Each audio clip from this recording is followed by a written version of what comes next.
normal pattern of plasma protein electrophoresis, types of plasma protein, structure and function of plasma protein.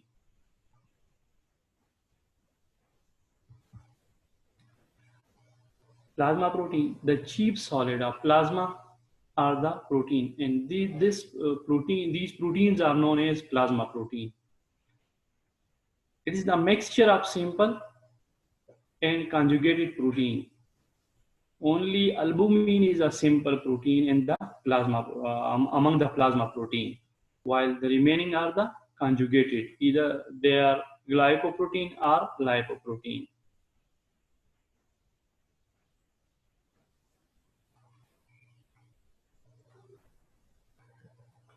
Normal range of plasma protein is 7 to 9 gram per deciliter. We can measure the plasma protein, we can estimate the plasma protein by different methods. Some of the methods are quantitative, while some are semi-quantitative. Calorimetric method and ultracentrifugation, immunoelectrophoresis, they are the quantitative measurement methods of the plasma protein. And inshallah, after the occasion, we will perform these practicals in the labs. Semi-quantitative measurement by electrophoresis. What is electrophoresis? Electrophoresis is the partial electrolysis. Electrophoresis is basically a partial electrolysis, and by the help of which we can separate the ions from each other, and then we can estimate the individual protein. By electrophoresis, the plasma protein separate into 5 bands. They are, you can observe this image. In this image, the plasma protein are divided into 5 different bands. That's this first peak represent the albumin. The second represent the alpha 1, the alpha 1 globulin. The third bands represent alpha 2 globulin, and the fourth bands represents the beta globulin, while the fifth band this present the immunoglobulin antibodies. You observe that by electrophoresis, plasma protein are divided into 5 separated bands. कितने bands में divide हुए electrophoresis के जरिए plasma protein? आप reply करें आप लोग। Electrophoresis के जरिए अगर हम प्लाज्मा प्रोटीन को डिवाइड करते हैं तो कितने बैंड्स में? 5 सेपरेटेड बैंड्स में हमारे पास डिवाइड होते हैं। Alpha 1, alpha 2 and beta, they are globulin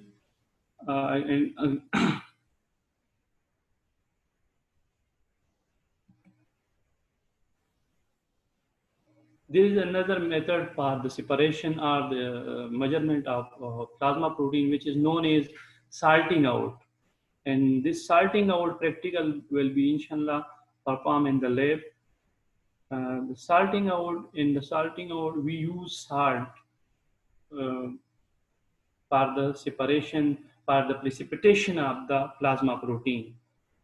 With the help of this technique, the plasma protein are separated into albumin, globulin, and fibrinogen.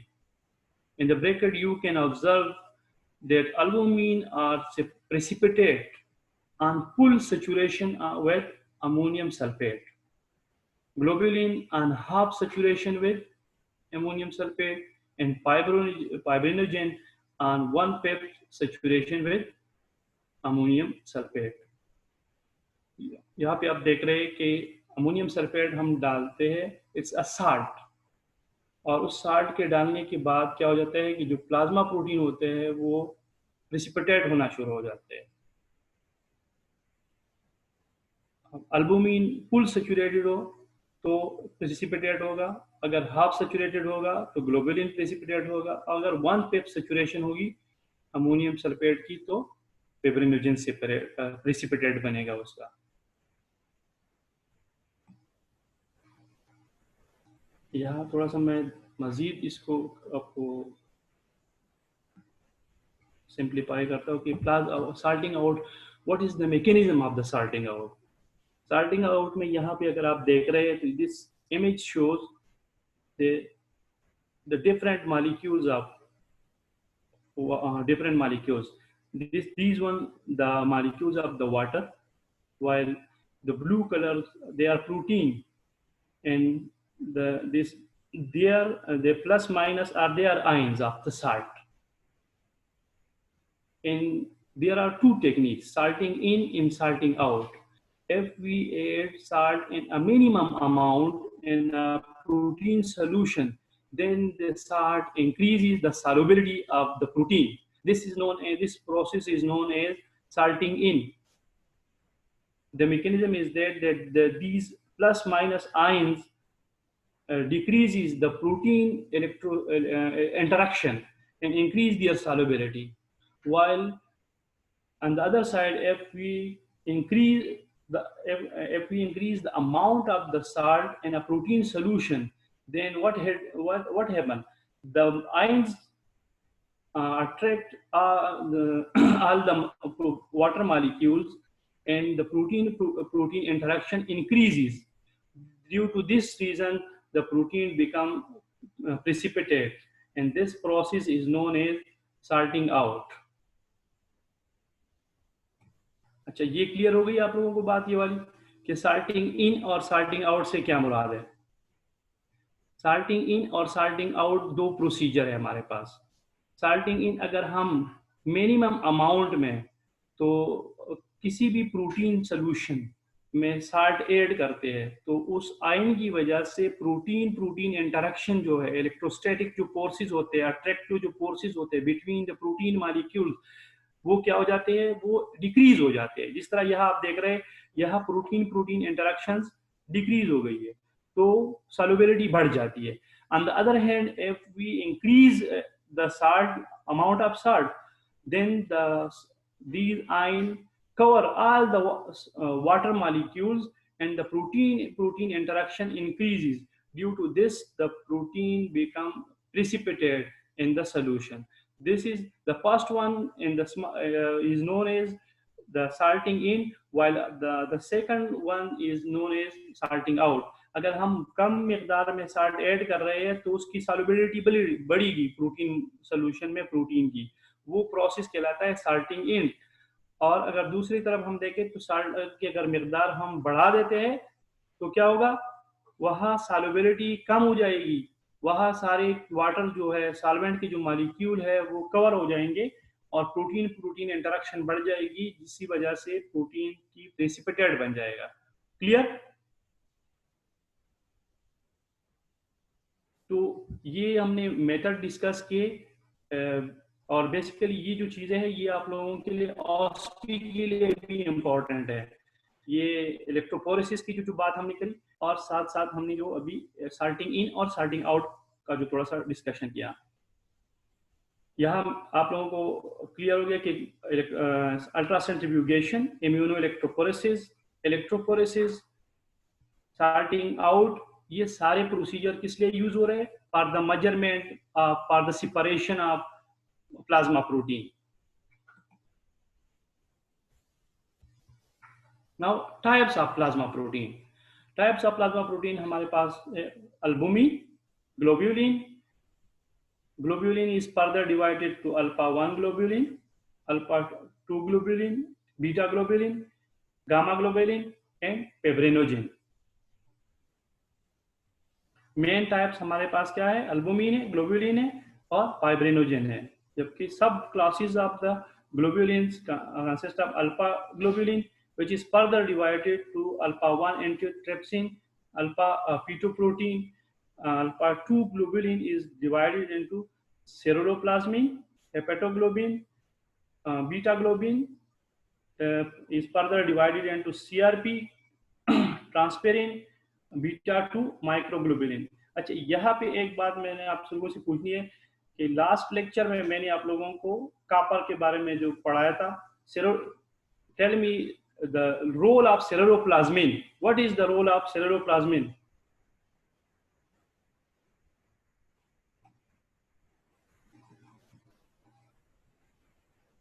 Okay चले, ट्रांसपोर्ट आपका अपैरेट्स okay.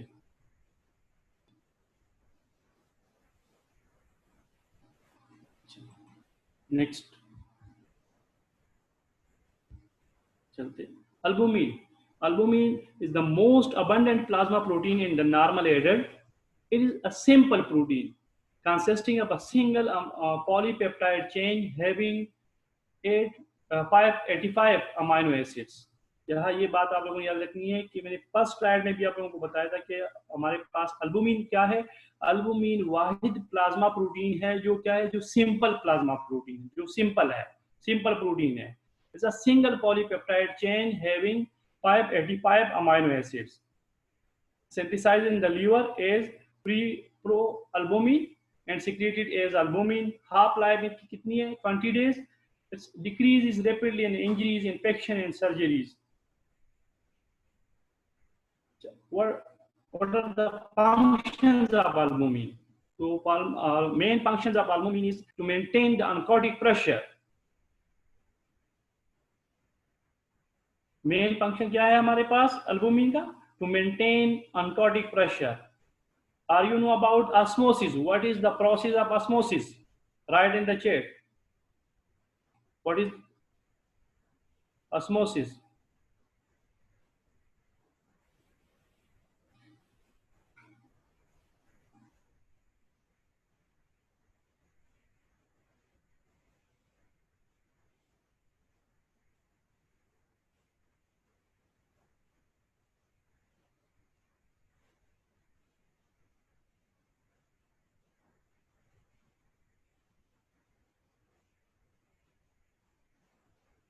Okay thank you. Okay शाबाश। Basically it's process क्या है कि साल्यूट move नहीं करता membrane के, ये मेम्ब्रेन को कौन क्रॉस करता है, सॉल्वेंट क्रॉस करता है। लेकिन इस मोमेंट पे डिपेंड क्या होगा, हमारे पास जो साल्यूट होगा तो उसकी मिकदार जिस साइड पे ज्यादा होगी उसकी तरफ ही सॉल्वेंट मूव करेगा और उसके मोमेंट की वजह से फिर एक प्रेशर डेवलप हो जाएगा। उतना प्रेशर जब ये ऑस्मोसिस प्रोसेस को रोकेगा, this pressure is known as oncotic pressure or osmosis pressure, osmotic pressure. The osmotic pressure exerted by plasma protein that pulls water into the circulatory system, maintain blood distribution in and outside the cell and plasma volume. 80% up to 80% of plasma oncotic pressure is maintained by albumin.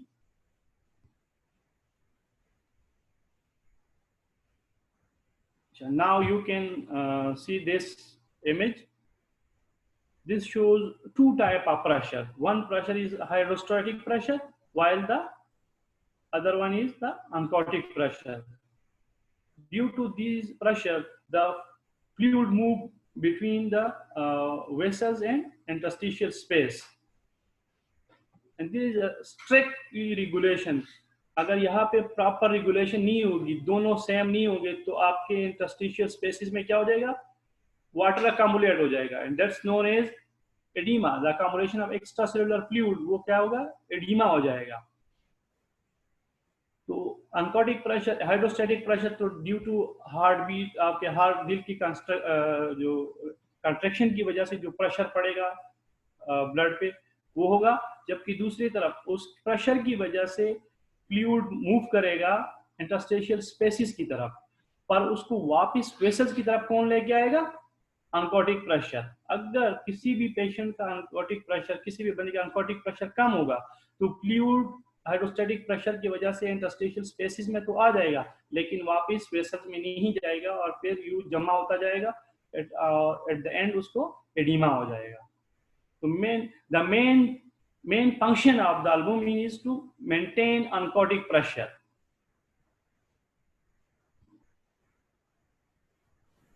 Other functions of albumin are, it's a non-specific carrier of hormones, calcium, free fatty acid, drugs.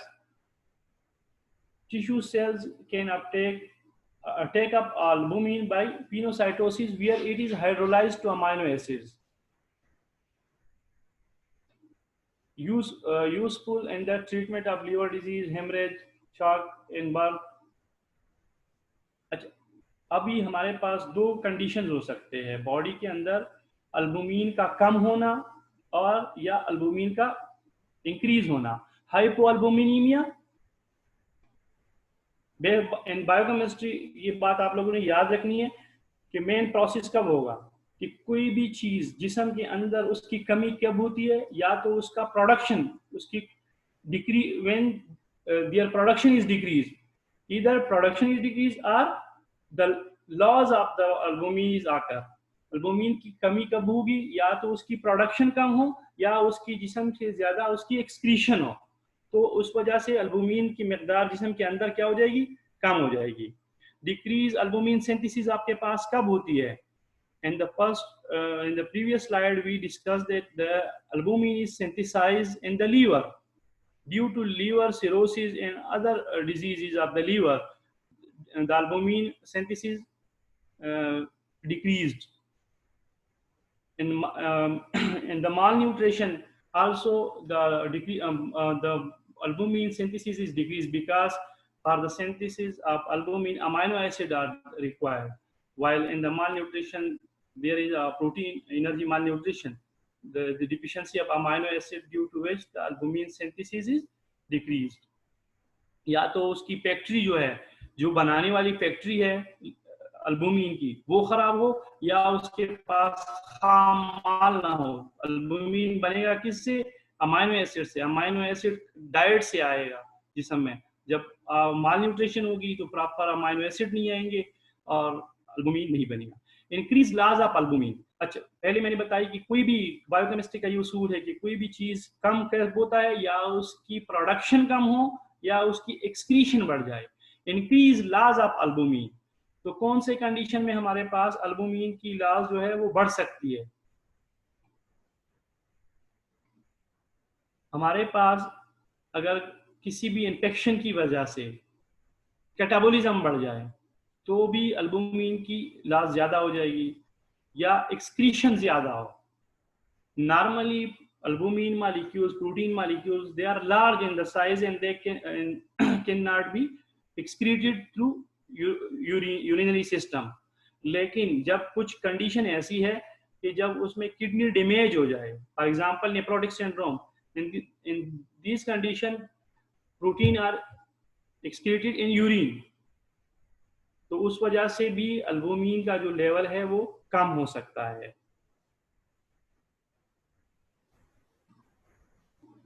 Excessive loss in the ball, severe burn, अगर कोई बंदा ज्यादा उसको burn हो जाए तो भी उस स्किन की बैरियर खत्म हो जाएगा और प्लाज्मा प्रोटीन लॉस हो जाएंगे। इफेक्ट्स क्या होगा? हाइपोअल्बुमिनीमिया, किसी भी पेशेंट की जिस्म के अंदर अल्बुमिन तो कम होगी, अब इफेक्ट क्या होगा? इफेक्ट जिस तरह उसके फंक्शन के हवाले से मैंने आपको बताया कि to maintain the oncotic pressure, जब अनकोटिक प्रेशर कम होगा तो वो balance between the hydrostatic and oncotic pressure वो डिस्टर्ब हो जाएगा और the fluid will be accumulate in the extra cellular spaces and that is known as edema due to low oncotic pressure. Albumin levels drops in the liver disease causing low oncotic pressure. अच्छा, अब हमारे पास albumin कम कब हो रहा है? Liver diseases में, nephrotic syndrome में। इसके अलावा प्री एक्लेम्शिया या एक्लेम्शिया, प्रेगनेंसी टॉक्सिसिटी या प्रेगनेंसी एक डिजीज है, उसमें भी अल्बुमिन यूरिया होता है। उसमें भी जब अल्बुमिन यूरिया होगा तो अल्बुमिन की कमी होगी और एट द एंड क्या होगा? पेशेंट को एडीमा होगा। Reduce transport of drugs and other substances in the plasma, जब हाइपोअल्बुमिनीमिया होगा तो अल्बुमिन का फंक्शन में हमने डिस्कस किया कि वो as a carrier, as a transporter भी काम करता है। तो बहुत सारे reduce transport of drugs and other substances in plasma, reduce protein bound calcium. Calcium जो हमारे पास होता है वो दो तरह की जिस्म में होता है, एक तो होता है प्रोटीन बाउंड और दूसरा होता है आयोनाइज शक्ल में। तो इसमें क्या हो जाएगा, जब अल्बुमिन कम होगा, रिड्यूस प्रोटीन बाउंड कैल्शियम, तो वो रिड्यूस हो जाएगा, total plasma calcium level drops हो जाएगा, जबकि आयोनाइज कैल्शियम लेवल में भी रिमेन नॉर्मल। यहाँ पे आप लोग याद रखिएगा, प्रॉब्लम क्या होता है कि बाज दफा हम जब पेशेंट की इन्वेस्टिगेशन करते हैं तो उसको उसका कैल्शियम जो है, कैल्शियम लेवल नॉर्मल आता है, बिकॉज वहाँ पे हम क्या चेक कर सकते, जब सीरम से हम चेक करते हैं तो हमें आयोनाइज कैल्शियम लेवल का तो पता चल जाता है, लेकिन हमें एग्जैक्ट, सपोज अगर वो हाइपोअल्बुमिनीमिया ऐसी कंडीशन में है तो हमें एग्जैक्ट कैल्शियम की वैल्यू पता नहीं चलेगी। इसके लिए रिकमेंड करते हैं कि हमने क्या करना चाहिए, हमें करेक्टेड कैल्शियम चेक करना चाहिए। We can check, we should check corrected calcium. अब करेक्टेड कैल्शियम चेक करने का तरीका क्या है कि हम करेक्टेड कैल्शियम कैसे मालूम करेंगे, we measure the total calcium level, then we put the value in this formula, and now you can, after putting the value of the calcium in this formula, you can easily calculate the corrected calcium value, which is the actual value of calcium especially in the patient of hypoalbuminemia. तो ये आप लोगों ने याद रखना है कि corrected calcium क्या होता है। एक कि करेक्टेड कैल्शियम ये है कि आप उसको इस फार्मूले के जरिए आप कैलकुलेट करें, और क्योंकि पाल्स आपको रिजल्ट आ सकता है इस कंडीशन में, हाइपोअल्बुमिनीमिया की कंडीशन में आपके पास कैल्शियम की सीरम लेवल तो नॉर्मल आएगा, लेकिन बेसिकली उस पेशेंट का क्या होगा, उसका कैल्शियम लेवल क्या होगा, कम होगा। तो वो इस तरह की इस फार्मूले से आप कैलकुलेट कर सकते हैं। आप लोगों ने क्या, अच्छा इसमें 4 क्या है, 4 हमारे पास एवरेज जो हम अल्बुमिन की वैल्यू होती है तकरीबन 4 के करीब होती है, तो ये 4 इसमें फार्मूले में इसलिए लगाया हुआ है।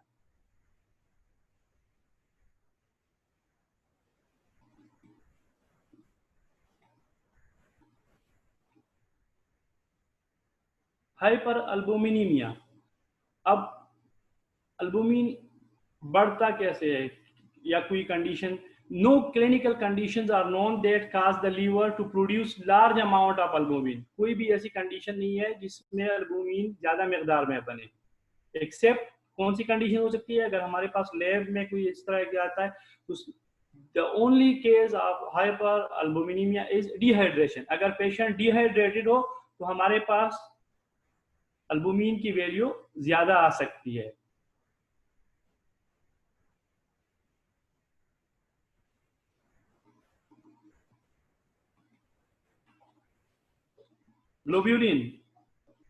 Globulins are further divided into alpha 1 globulins, which is classified into alpha 1 antitrypsin, alpha fetoprotein, alpha 2 globulins, ceruloplasmin, hepatoglobin, beta globulins, CRP transferrin, beta 2 microglobulin, gamma globulin.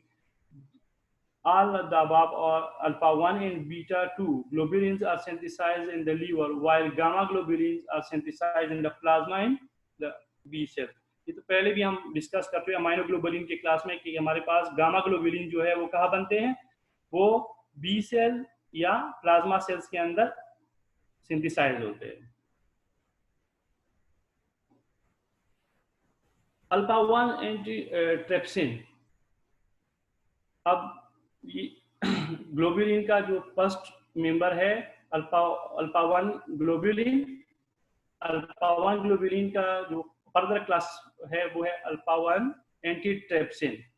Alpha 1 antitrypsin is a glycoprotein, क्या है हमारे पास, it's a glycoprotein है, synthesised by the liver and macrophages, an acute phase protein that inhibits proteases। अच्छा यहाँ पे आप लोग एक बात याद रखिए कि इट्स लिखा हुआ है कि इट्स एक्यूट फेज प्रोटीन है, ये क्या है, एक्यूट फेज प्रोटीन है। जब भी कोई इन्फेक्शन हो, कोई इस तरह कंडीशन हो, इन्फेक्शन या जिसमें और कोई इस तरह डिजीज की कंडीशन हो, तो उसका इन्फ्लेमेशन और इन्फेक्शन की कंडीशन में क्या हो जाता है कि इस प्रोटीन की मिकदार बढ़ जाती है, तो वो कहलाता है, वो प्रोटीन, वो प्लाज्मा प्रोटीन जिसकी मिकदार बढ़ती है वो कहलाता है acute phase protein, positive acute phase protein.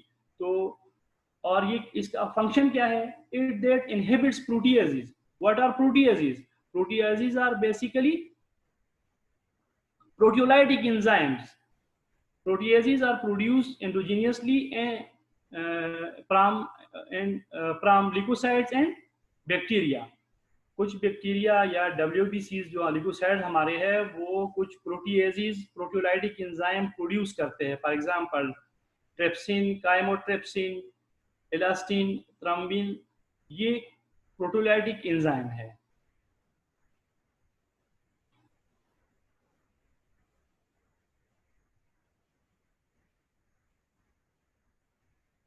आवाज क्लियर नहीं है?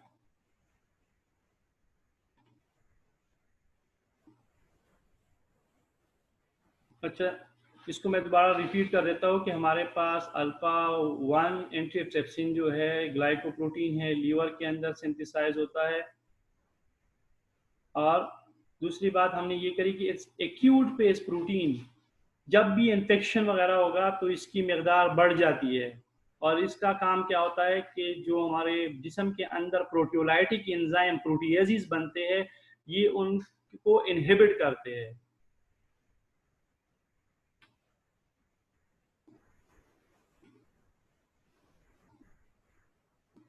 Types of alpha 1 antitrypsin. Over 30 types of alpha 1 antitrypsin are known.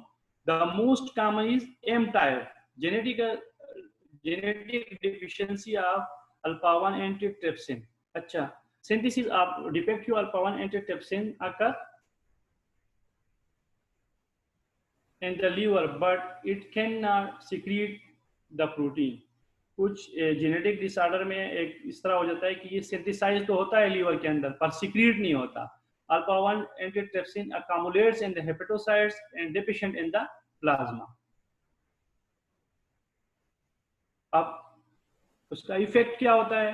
Neonatal jaundice with evidence of cholestasis, childhood liver cirrhosis, pulmonary emphysema in young adults.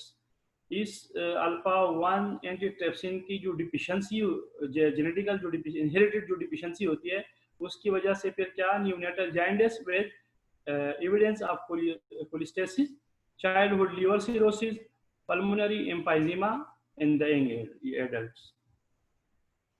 अच्छा, the next member जो है globulin का, वो है हमारे पास अल्फा फीटोप्रोटीन. अल्फा फीटोप्रोटीन तो नाम से ही जाहिर है, synthesise in the developing embryo and foetus by parenchymal cell of the liver. जो फीटस होता है उसके अंदर लीवर का जो पैरेन्काइमल सेल्स है वो ये प्रोड्यूस करते हैं. Alpha 1 fetoprotein is chemically is a glycoprotein. क्या है ये? ग्लाइकोप्रोटीन है. Alpha 1 fetoprotein decreases gradually during intrauterine life and reach adult levels at birth. जो अल्फा 1 फीटोप्रोटीन है वो फीटस के अंदर उसकी मकदार ज़्यादा होती है, लेकिन आहिस्ता आहिस्ता वो कम हो जाता है और एट बर्थ वो नॉर्मल जो एडल्ट होता है उसके अंदर जितना वैल्यू है उतना ही वहाँ पे आगे वो वहाँ तक कम हो जाता है. Function is unknown. Alpha fetoprotein का जो फिजियोलॉजिकल कोई फंक्शन अभी तक नोन नहीं है, but it may protect foetus for immunologic attack by the mother. लेकिन मे भी ये एक थ्योरी है कि ये फीटस को प्रोटेक्ट करता है जो immunological attack of by the mother, उससे प्रोटेक्ट करता है. No known physiological function in adult. But बड़ों में इसका कोई फिजियोलॉजिकल फंक्शन नोन नहीं है. हाँ, अलबत्ता कुछ इसके वैल्यू कम या ज़्यादा होने से हमें कुछ डिजीज़ के डायग्नोज में थोड़ा सा पता चलता है. Elevated maternal AFP levels are associated with neural tube defects, encephalopathy. Decreased maternal AFP levels are associated with increased risk of Down syndrome. AFP is a tumor marker for hepatoma and testicular cancer.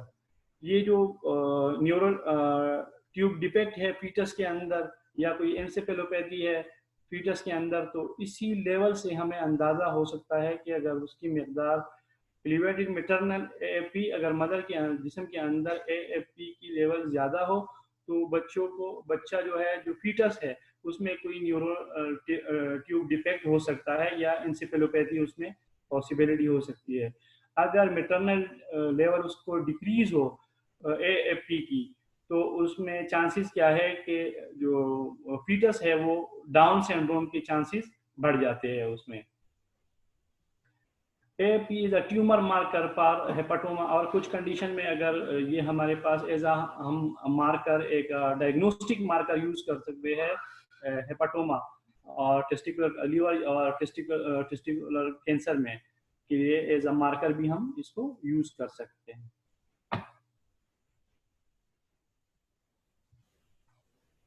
अच्छा, सेरोप्लाज्मिन synthesized by the liver. Ceruloplasmin is a glycoprotein with enzyme activities as peroxidase and helps in oxidation of Paris to Peric. अच्छा, तो ये हमारे पास क्या है, glycoprotein है basically, और साथ साथ में इसकी एक एंजाइमेटिक एक्टिविटी भी है। अच्छा, आप लोग ये बताइए, अगर किसी बंदे में कापर की कमी होगी, ये अपना सेरोप्लाज्मिन की, तो उसमें आयरन की एब्जॉर्प्शन कम होगी या ज्यादा?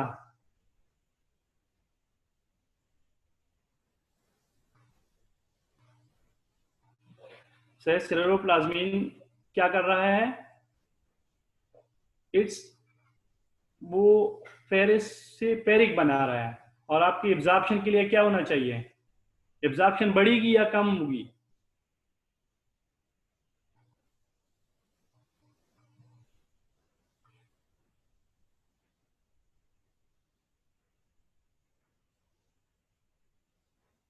अगर सेरोप्लाज्मिन कम होगा तो ये प्रोसेस नहीं होगी,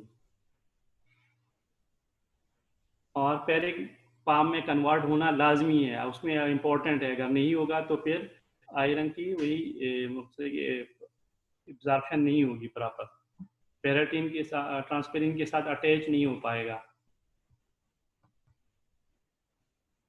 it it contain greater than 90% of serum copper. हमारे पास जो सीरम के अंदर जो कापर होता है वो 90% से भी ज्यादा सेरोप्लाज्मिन के साथ अटैच होता है। It has 8 sides for copper binding.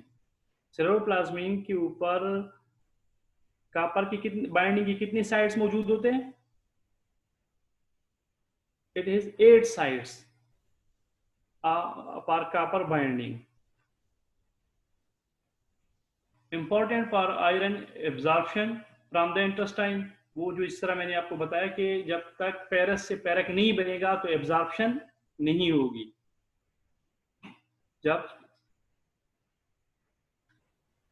अच्छा, इसकी सेरोप्लाज्मिन की जब कमी होगी, या उसमें जो उसकी जो स्ट्रक्चरल या उस फिनोमिना, उसकी जो अटैचमेंट है,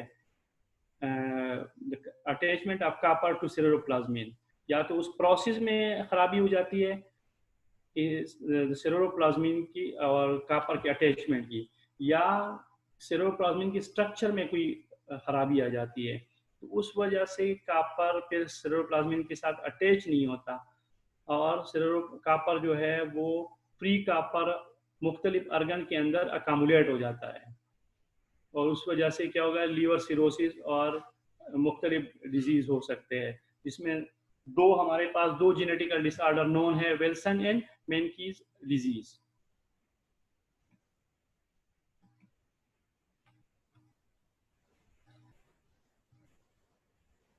हेपेटोग्लोबिन, नेक्स्ट हमारे पास ग्लोबिन का जो वो है अपना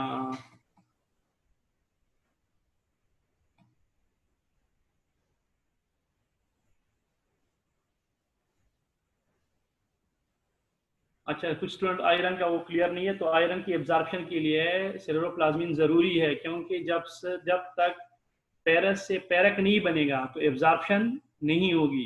2 वैलेंसी वाले से अगर 3 वैलेंसी वाला नहीं बनेगा तो एब्जॉर्प्शन नहीं होगी। Hepatoglobin synthesized by the liver binds to free hemoglobin to form complexes that are metabolized in the reticuloendothelial system. Limits iron losses by preventing HB loss from kidney.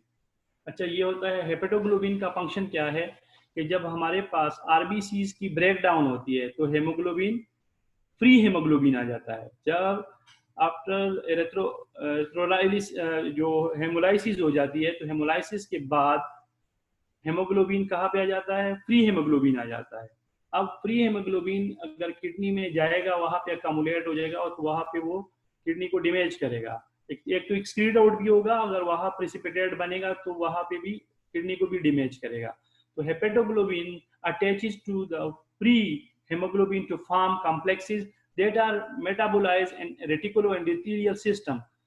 जब प्री हेमोग्लोबिन के साथ हेपेटोग्लोबिन globulin attach हो जाता है तो वो complex फिर reticuloendothelial system के जरिए उसकी ब्रेक डाउन होती है और वो किडनी के जरिए एक्सक्रीट आउट नहीं होता। तो एक तो वहां पे this process limits iron losses by preventing HB loss from kidney, और दूसरी साइड पे क्या करता है कि किडनी डैमेज को भी कम चांसेस को भी कम कर देता है। ट्रांसपेरिन नेक्स्ट हमारे पास है ट्रांसपेरिन, a major iron transport protein in the plasma, 30% saturated with iron। हमेशा 30% क्या होता है? Saturated with iron होता है। Plasma level drops in the malnutrition, liver disease, inflammation, malignancy। Iron deficiency results in increased hepatic synthesis। हमारे पास next क्या है? ट्रांसपेरिन का मेन फंक्शन क्या है? आयरन का ट्रांसपोर्ट करना। आयरन को का एज अ कैरियर है for iron.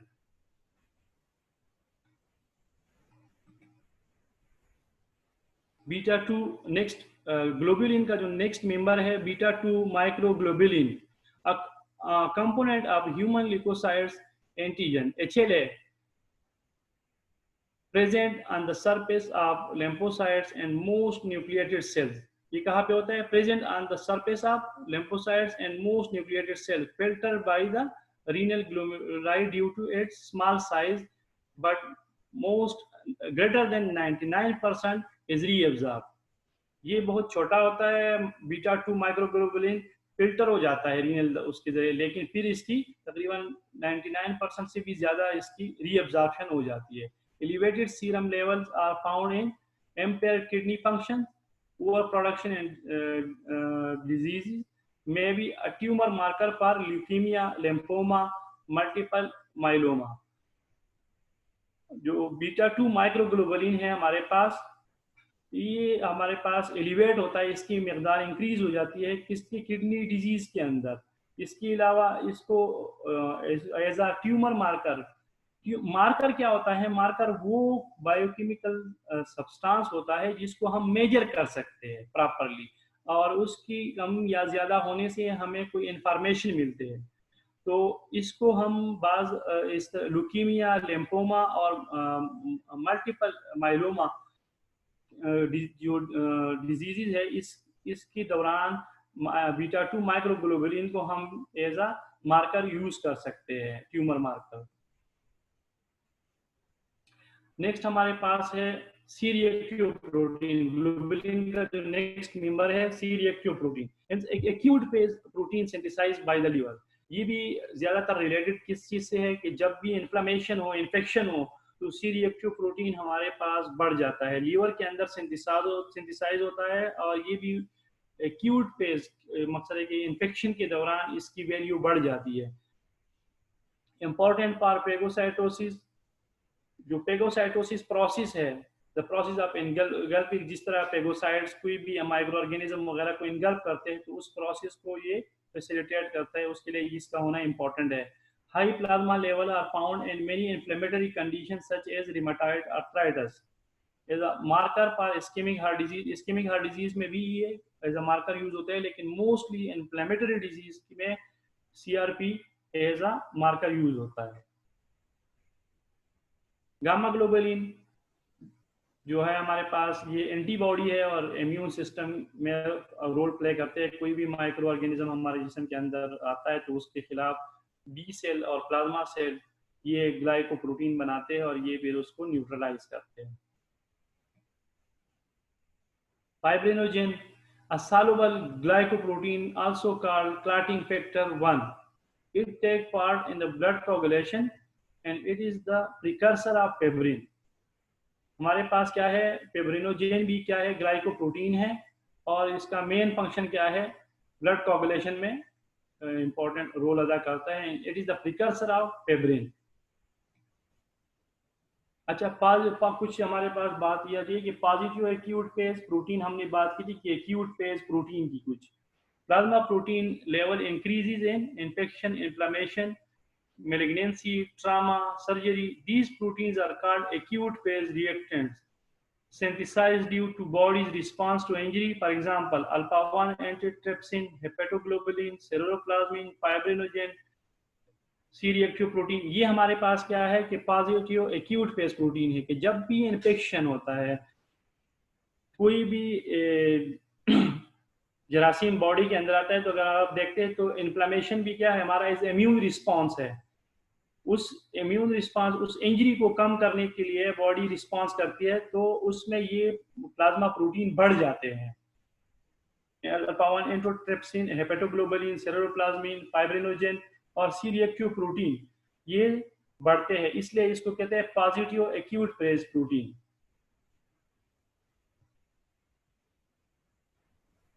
Mediator cause these proteins to increase after injury. Mediators हमारे पास क्या क्या हो सकते हैं, cytokines, interleukin 1, interleukin 6, tumour necrosis factors, alpha and beta, interferons, platelets activating factors. अच्छा, ये कुछ मीडिएटर्स है कि जब भी इंजरी होती है तो ये मीडिएटर रिलीज हो जाते हैं और इस मीडिएटर्स जो है साइटोकाइंस या इंटरफेरॉन वगैरह इनकी वजह से हमारे पास पॉजिटिव एक्यूट फेज प्रोटीन जो है उनकी सिंथेसिस ज्यादा हो जाती है।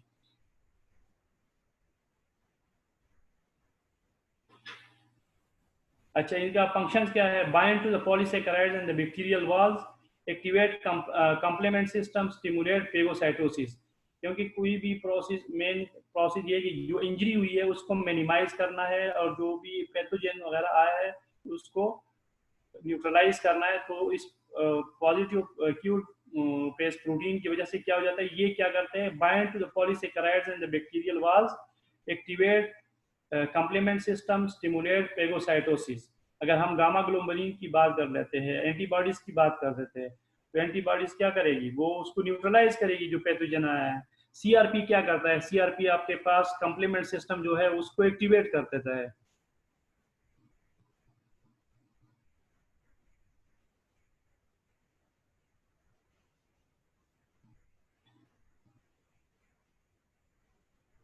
अच्छा, negative acute phase protein, these proteins decrease in inflammation, albumin, prealbumin, transferrin. अब होता ही है कि जब भी इन्फेक्शन क्राइसिस का वक्त होता है तो जो अल्बुमिन, प्री अल्बुमिन, ट्रांसपेरिन वगैरह है, इनकी लेवल डिक्रीज हो जाती है और जो पॉजिटिव एक्यूट फेज प्रोटीन है वो उस इन्फ्लेमेशन में, इन्फेक्शन में उनकी मकदार बढ़ जाती है, इसलिए उसको पॉजिटिव एक्यूट फेज प्रोटीन कहते हैं। और जिसकी मकदार कम हो रही है ये इन्फ्लेमेशन और इन्फेक्शन के दौरान, this protein decreases in inflammation, albumin, prealbumin, transferrin are mediated by inflammatory response via cytokine and hormones. The synthesis of these protein decreases to save amino acid for positive acute phase protein.